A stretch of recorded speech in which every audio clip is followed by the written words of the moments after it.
Hey, this is Trey and Lee. With the Stronger Marriage Podcast. We're glad you joined us today. Honored you're here. Thank you for always listening. The last podcast we did about 3 weeks ago called 5 Things Married Couples with Amazing Sex Lives Do blew up. It was a really good episode, obviously, because got a lot of hits and a lot of people listening. We always appreciate folks listening, and we like to cover topics that people are interested in. Yeah, especially when it comes to sexual intimacy, finding some healthy marriage advice out there. I think couples are looking for that, so we try to not be embarrassed to talk about some of those things and to put that out there on our podcast. There you go. So we're going to do another podcast today talking about healthy boundaries in marriage. We think every marriage should have some healthy boundaries. But we wanted to kind of let you know about some things coming up this summer that we're excited about on the podcast. That is, we're going to try and do 3 podcast episodes this summer. The normal ones we always do, but we're going to try to have a weekly Wednesday podcast that drops. It's going to be a 5-minute episode that challenges you with something in your marriage. So it'll be a little 5-minute quickie that we're going to zip in and you'll be able to pick up. And so these will be every week, and then every now and then you'll find a long episode, and then we'll go back to our 5 to get us through the summer with just some episodes on some marriage challenges and some things you can do in your marriage. That's right. So that won't start till June because we are currently in the month of May in the middle of our Wisdom for Your Marriage Challenge in our Facebook group. If you're a part of that, you know what we're talking about. If you're not, jump in and join us. Yep, we're going through a book together with, there's over 1,000 people in that group, and we're doing a book together, reading from the book of Proverbs every day, doing the book, and then posting a little info that we found. And if you're joining us on that, thank you for doing that. So today, let's talk a little bit about boundaries and why boundaries are so important. We have boundaries in everything that we do, but we really need boundaries in marriage that are very healthy for our marriage. We have swimming boundaries at pools. When we take our kids or grandkids to the pool, there's always a rope that says, don't go past here. That's a boundary to keep them safe. All boundaries are for safety. At baseball games, there's nets in certain places, or places they go, you can't go here because it's not safe. Fence boundaries, those all give us the idea that there's certain things we do to protect. That's what those boundaries do. Think about this. We lock our house. We lock our cars. You've got a passcode on your phone for protection. Those are all boundaries to keep you safe.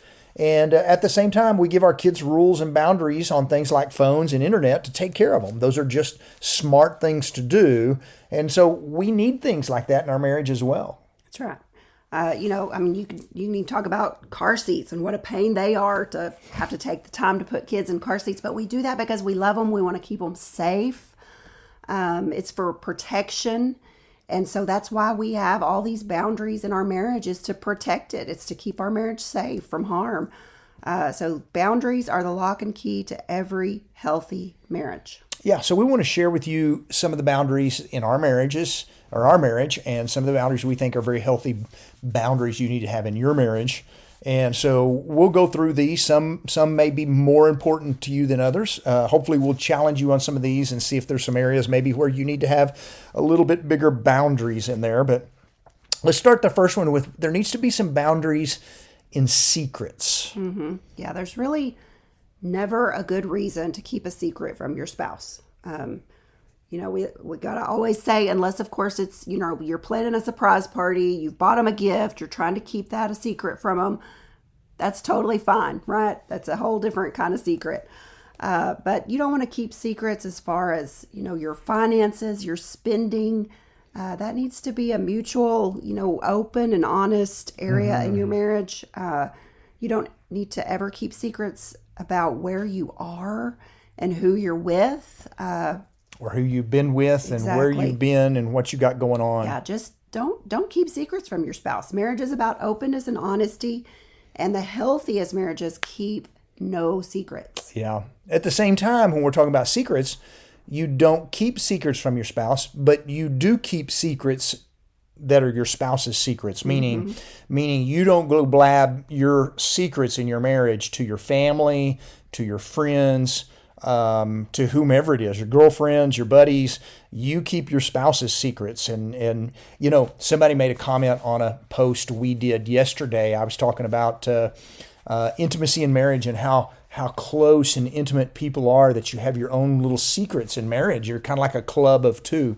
And somebody said, I found out the hard way, you've got to be cautious with this because my spouse used a bunch of secrets against me. And I thought, that would be terrible. Yeah. I'm thankful that I'm in a marriage where I've never worried about my wife using secrets that I have against me to get me to do something or not do something that I want to do. It's one of those things, you keep your spouse's secrets, the things that you have going on in your marriage. Yeah, and I mean, it's just even the everyday conversations. If I'm opening up to you and telling you something in confidence, I know you're not going to go blab it to everybody. That's what marriage is. I shouldn't have to say, now don't go tell anybody this, right?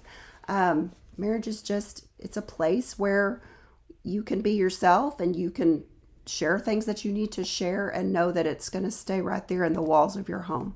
Yeah, that is true. So always have boundaries with secrets. Second thing that we thought of that was a good boundary is verbally protecting your spouse's back. So have a boundary with with protecting your spouse and verbally doing that, meaning having their back around children or family or friends, meaning if somebody says something that you're not going to put up with somebody talking down about your spouse or something along those lines. Yeah. I mean, I know that when we were raising the boys, if they ever got a little snarky with mom, you were real quick to, put them in their place. Hey, we don't talk about mom that way. You always had my back when it came to parenting, with family and friends. That's important as well, because if somebody's talking negatively about your spouse or disrespecting your spouse, they're talking negatively about you. That's right. And you can't, our rules always are, you can't like me and not like my spouse. You can't Lee says you can't like me and not like you can't invite me and not invite my husband because you don't like him. We're a team. You protect your spouse. And when it comes to being verbal, there may be times where somebody says something and you go, hey, that's a little critical of my spouse.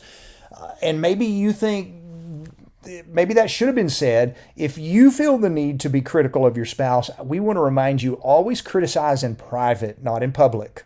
You praise in public and you criticize in private, meaning I'm not going to get on to my wife. She's not going to get on to me in front of our kids or in front of family. Those are not places for us to be critical of one another. We do that in private, and we, if anything, we praise in front of one another when we're around other people.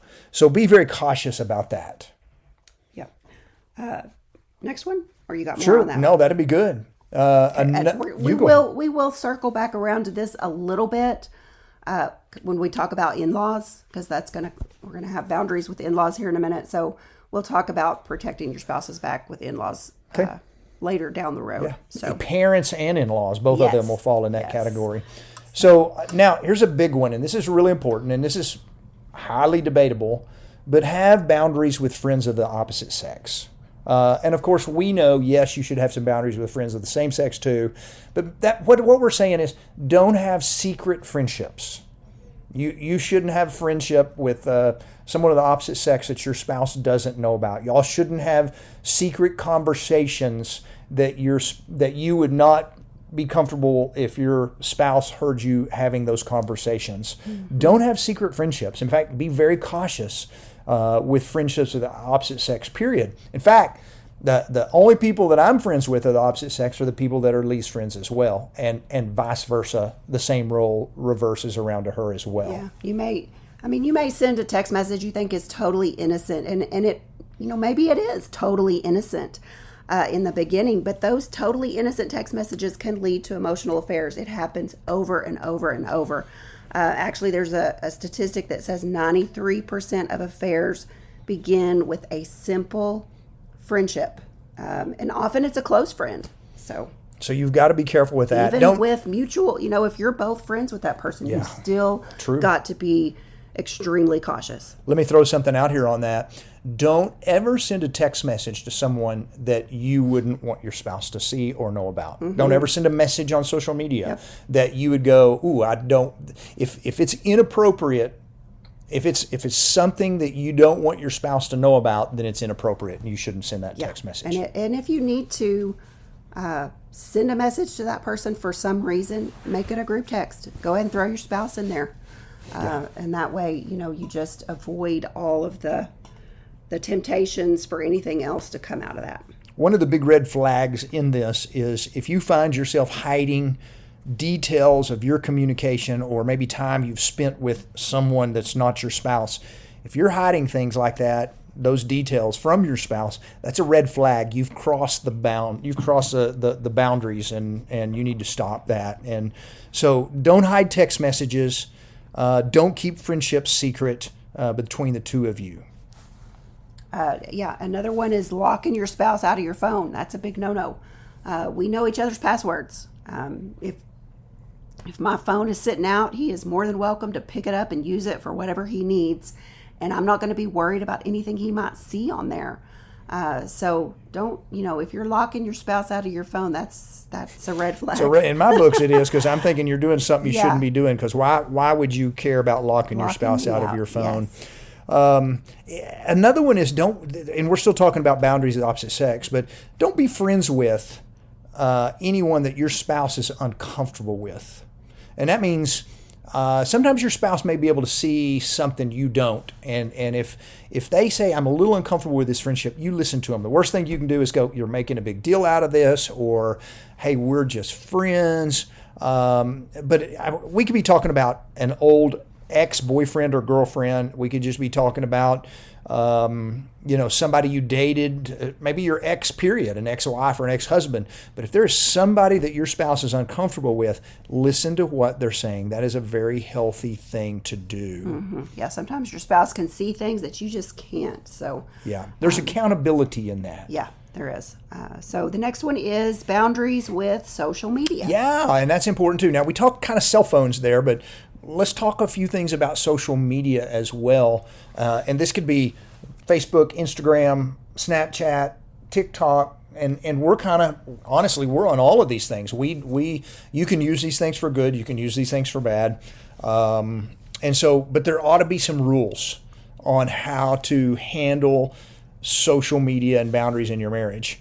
The first thing would be, don't spend more time on social media or on your phone than you should. And the first thing that somebody asks is, how much time is too much time? Well, that's gonna be a question with your spouse. Am I spending too much time? But too much time is this. If you're coming home from work, or your spouse is coming home and you have not seen each other, y'all been gone all day long, and y'all are looking at your phones while you're sitting on the couch instead of talking to each other, then that's probably too much time. At least it's the wrong time. Yeah. If you're climbing in bed together at night. Yeah. I mean, we do that after we've had dinner together. We've spent time visiting with each other all evening. We've gone for a walk, maybe sometimes for an hour. We've spent a lot of time together in the evening. And so sometimes when we climb in bed for, a few minutes, we'll look at reels and catch up on notifications and whatever. And then it's like, okay, let's put the phones away, or, Yeah, because bedtime's a healthy time to pray together and spend some time together. And yes, you can use there are times where I ask Lee, have you not seen that reel that I've sent you? Because I've seen it and I'm thinking it was so good, and she hadn't looked at it. And so I'm wanting her to open her phone and look at it. It's probably a good idea to set a timer. If you're both like, hey, I want to look at my phone for a few minutes. Set a timer. There's nothing wrong with that. Yeah. However long y'all agree, 15 minutes, 20 minutes, and it'll go by fast, because it does. Yeah. But you can waste a lot of time on there. Set a timer so that you're not one of you is going, well, I give up. He's not ever going to, close his phone, or she's not ever going to be through looking at reels. So set a timer so the time doesn't get away from you. Second one on here is, don't hide things from your spouse on social media. And we specifically said that with your phone, and all I want to do is just mention same rule for social media. We don't hide things from one another on ours. We share.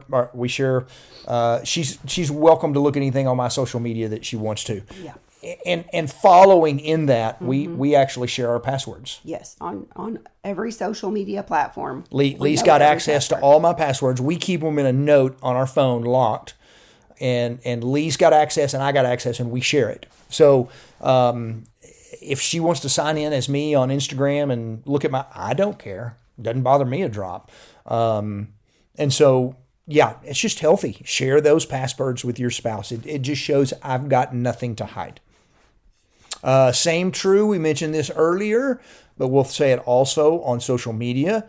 Don't befriend anyone of the opposite sex or any sex that your spouse is uncomfortable with. Or let's talk Instagram for a second. Don't follow someone your spouse is uncomfortable with. Meaning, if I was following on social media female fitness models that didn't wear a lot of clothes, that kind of bothered me. That bothered Lee. And if Lee was following a bunch of guys that were the same, it would probably bother me a little bit too. So if you're uncomfortable, just think about who you follow and don't follow. And if your spouse is uncomfortable with it, then, Facebook's not the place to look up your old boyfriend, girlfriend, that sort of thing. Right. Unfriend anyone who crosses normal boundaries. If they're sending you, somebody starts sending you messages, private messages, wanting you to just chat with them, listen to that little voice in your head that says, hey, this is weird. That's kind of I think they're crossing a boundary here, and maybe I just need to block this person. Yeah, so. Yeah, and I've had that conversation on social media sites of hey, I'm not here to visit in DMs and get to know you better. That's just not healthy. If you can't say it on my Facebook page or whatever it is that we're on, then just be cautious about that.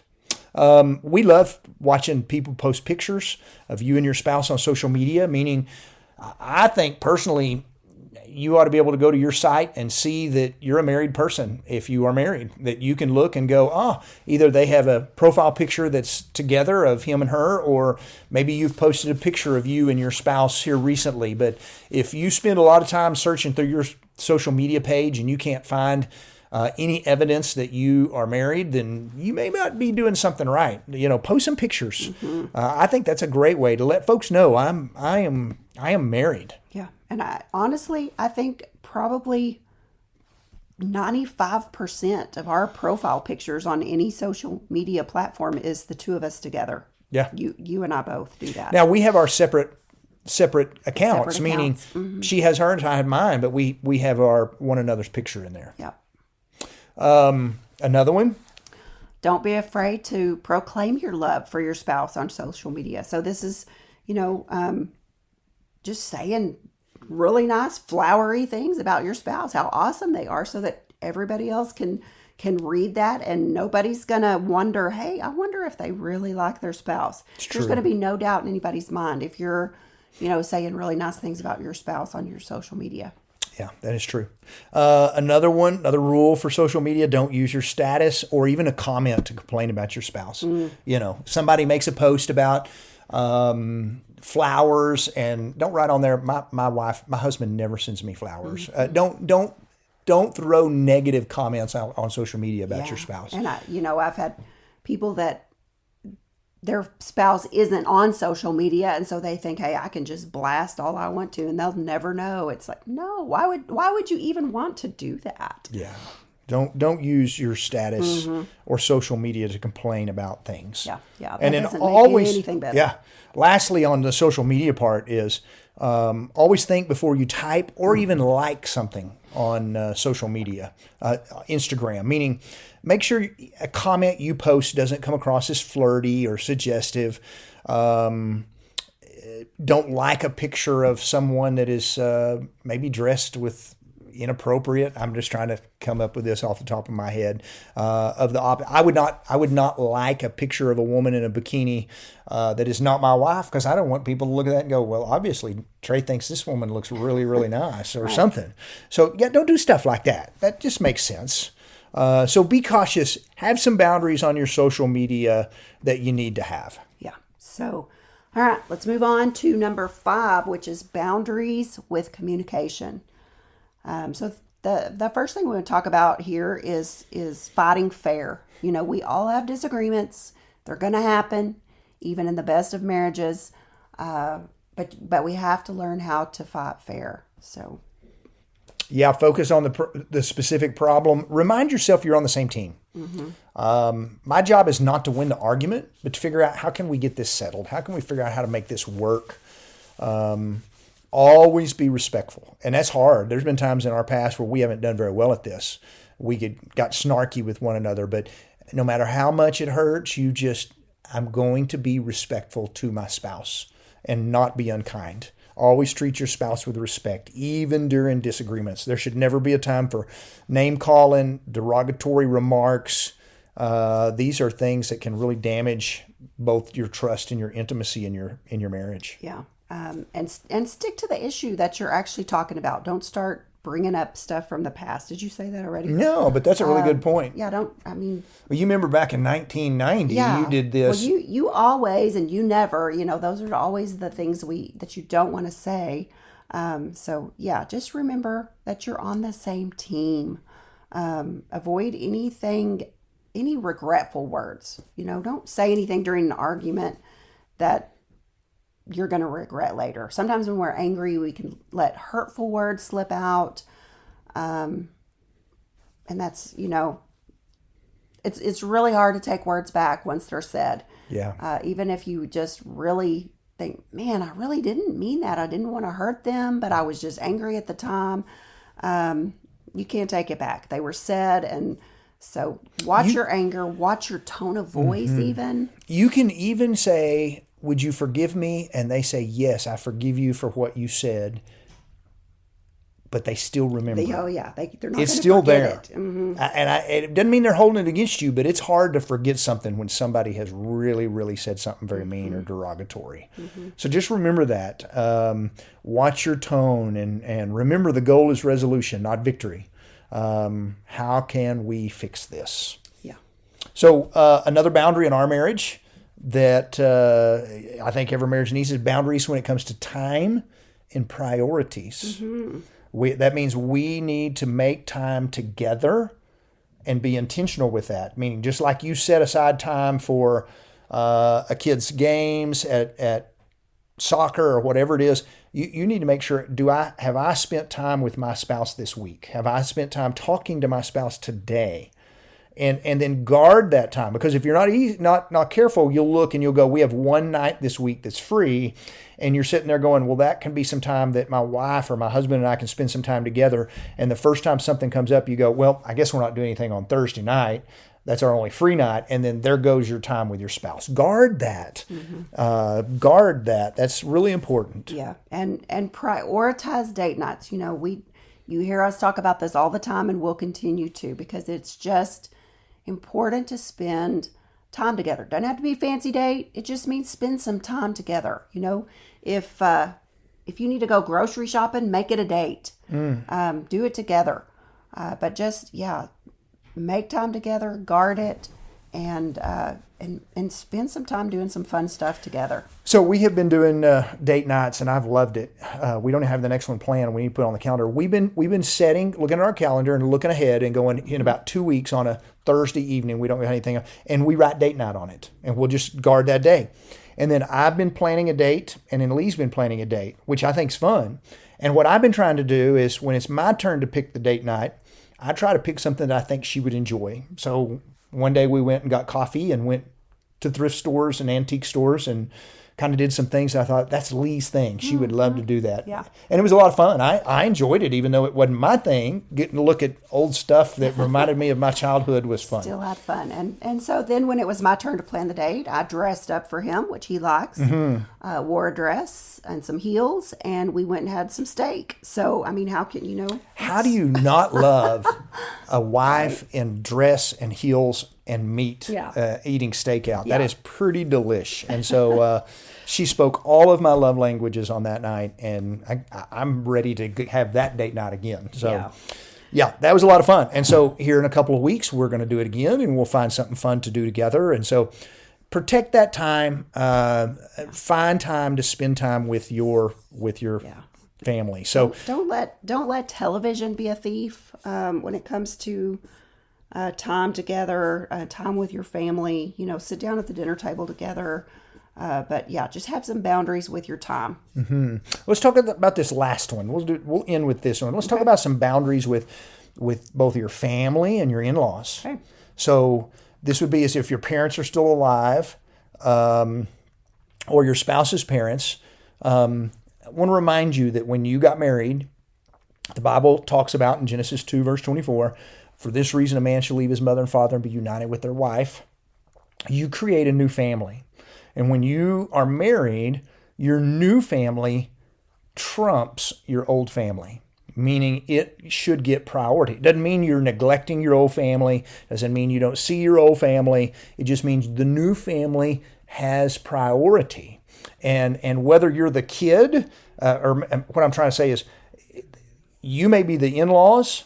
We're both parents and in-laws, and we both have parents that are still alive as well. So we kind of fall in the sandwich generation here. But that means handle things well when it comes time to splitting things with family and with parents or in-laws.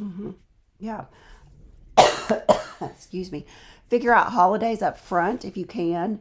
Try to figure out, okay, we had Christmas with your family last year, so we're going to do Christmas with my family this year. Let's, talk about this ahead of time. Have a plan in place. Yeah. And then swap them out, and that works well for us. Make sure it's fair for everybody. Don't be those in-laws. Don't be those parents that make your kids feel guilty because it's the year that they're supposed to spend not with you. Mm-hmm. Don't be that. Don't be those parents that go, oh, hell, I guess you're going to somebody else's house this year. Yeah. Don't be they're going to not want to spend time with you if you're going to be those parents. Yeah. Don't guilt your children. And don't be the in-laws or the parents that go, sorry, Christmas is so special to us, and you've got to do it with us every year. Mm-hmm. Again, you're going to be the parents that you're going, why do my kids never come and see me? Yes. And if your children choose to do Christmas on their own and not go anywhere, that's their choice. And you don't need to pout. You don't need to make them feel guilty.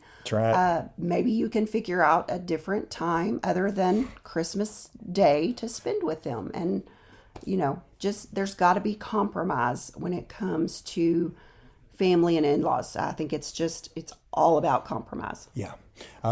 We're speaking to those who have kids that are married at this time. If your parents, or if you've got son-in-law or daughter-in-law, make requests and not demands. Mm-hmm. Don't say, this is what we're doing.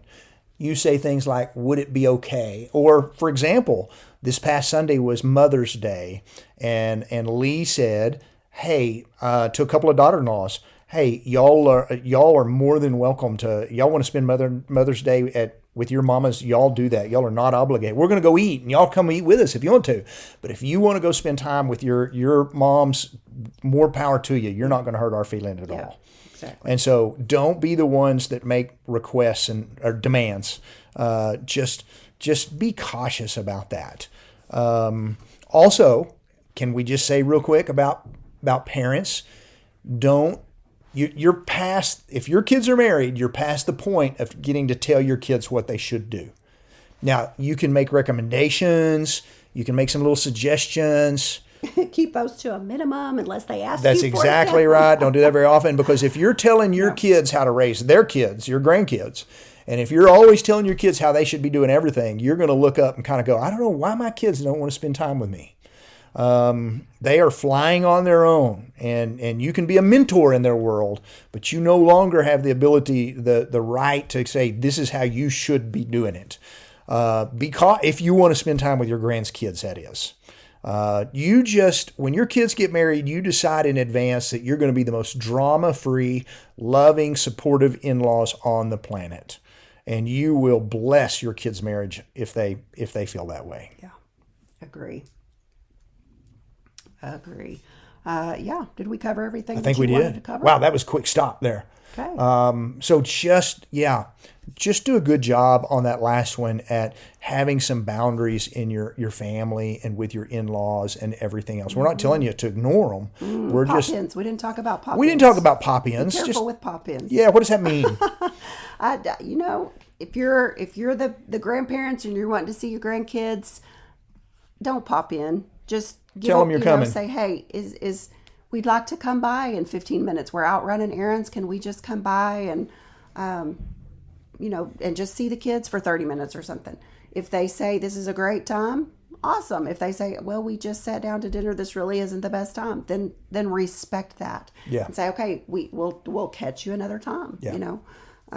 Even our kids are good at that. Our kids don't just show up at our house. They usually call and go, hey, can we stop by? Which is, if they don't, we may not be there anyway. But right. So it's really good. Don't be the people that just pop in and stay for hours. Yeah. Just a quick heads up is always a good idea. Boundaries are healthy in your marriage. Have some. They will protect you. Your marriage is, outside of your relationship with God, is probably the most important thing that you have. More important than your home, your jobs, everything. Protect that marriage with everything you've got. Satan would love to rip it apart. If you're not intentional with it, and if you do not spend time nurturing it and valuing it, it's gonna get worse. And so, best thing you can do is just build it up, make it special, and it becomes more valuable all the time. That's right. Thank y'all for joining us today. Thanks for being patient with my scratchy voice. My allergies are on high alert. We talked about waiting until tomorrow to do it, but she wasn't even sure she would have a voice tomorrow, so we did it today. Thank y'all for listening. Y'all have a blessed day.